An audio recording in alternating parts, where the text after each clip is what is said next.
Let's paint a racing car in oil. The big attraction with this painting is showing the speed of the car, so painting that should be fun. We'll start by painting the background, so I've used clear cover to mask off the racing car.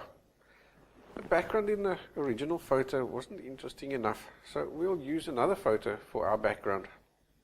As you can see from the reference photo, everything in the background is out of focus and blurry because the camera is moving to track the car. We will need to recreate this effect on our canvas if we want to create the illusion of speed in the artwork. As I can't tell exactly what I'm looking at in the background, I treat it like a bunch of abstract shapes. I then block in the correct colors in the correct places on the canvas. And once I have most of the canvas covered, I use a dry hardware brush to smudge adjacent colors into each other. I do this using a light horizontal motion, and this makes the objects look like they are zooming past. As you do this, keep the brush clean by wiping it in a roll of paper kitchen towel every few strokes.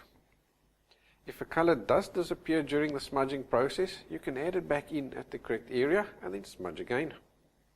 Repeat this process until you are happy with the effect. By the time you're done, there should be no sharp vertical lines visible in the background.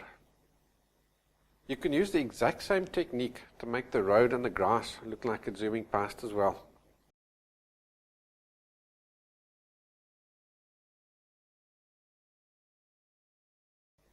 We can then move on to painting the car. The car has been precision engineered with perfectly smooth lines and perfectly sharp edges. And this means we'll have to be patient and work accurately when painting the car if we want it to look good. What makes painting this car even more time consuming are the various markings on the car. So what you want to do when painting something like this is brew yourself a nice big cup of coffee, put on some good music and get yourself into a painting zone. And that way you'll enjoy yourself so much that you won't notice how much time you have spent painting the fiddly details. If you find yourself starting to rush, rather take a break and then come back when you're refreshed. That way you'll put in the effort that this painting deserves. There are many parts to this car, so I'll break it down into smaller sections. That way the car becomes manageable to paint.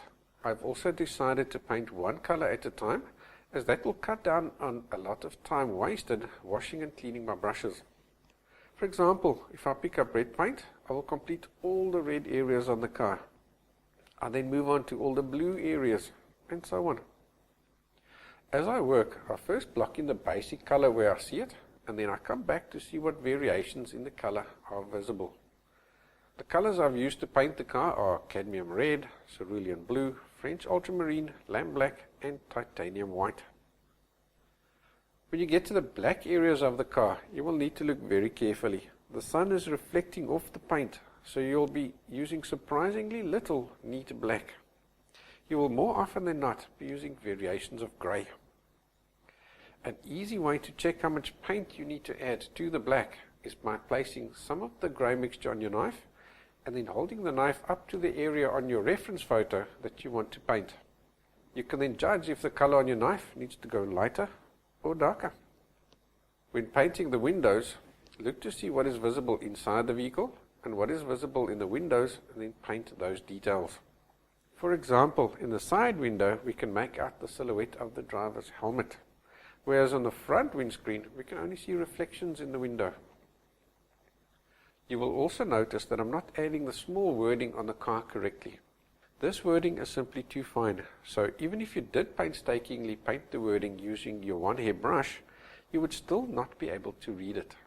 As a result, I'm simply adding a few random marks and squiggles in the corresponding places to make it look like wording. It is only the very large text on the door which I'll paint accurately, as that is clearly readable and it's easy to paint. If you can't make out a feature as you paint, then just treat that area as an abstract shape, like we did in the background. Replicate the shape, colors and shadings in that area, and then when you stand back from the canvas, the area will look correct. As far as the viewer is concerned, the car is static and the background is zooming past, so we don't have to add any speed or motion effects to the car itself. An exception to this, though, are the wheels. They are still rotating at high speed in relation to the car. To paint this rotating effect, lay in the colors you see in the wheel area and then smudge them in a circular motion. Something that's not as easy to do as it sounds. So don't be shy to do it a few times until you are happy it looks correct and round. We can now add the car's shadow to the ground using black paint. Add solid black directly underneath the car and then quickly blend it away from the car. To create the illusion of smoke coming off the tires, it's best to wait until the background is dry and then glaze some white in that area. I've painted wet on wet, so used a gentle circular motion using the tip of a very soft brush to add the smoke. Add more smoke against the car and less as you move away from the car to make it look like it's dissipating. With that, our painting is complete. So if you'd like to try your hand at this painting, you can follow the paint-along version of this lesson on our website at onlineartlessons.com. Also, please like and subscribe so we can inform you when we add new tutorials like this.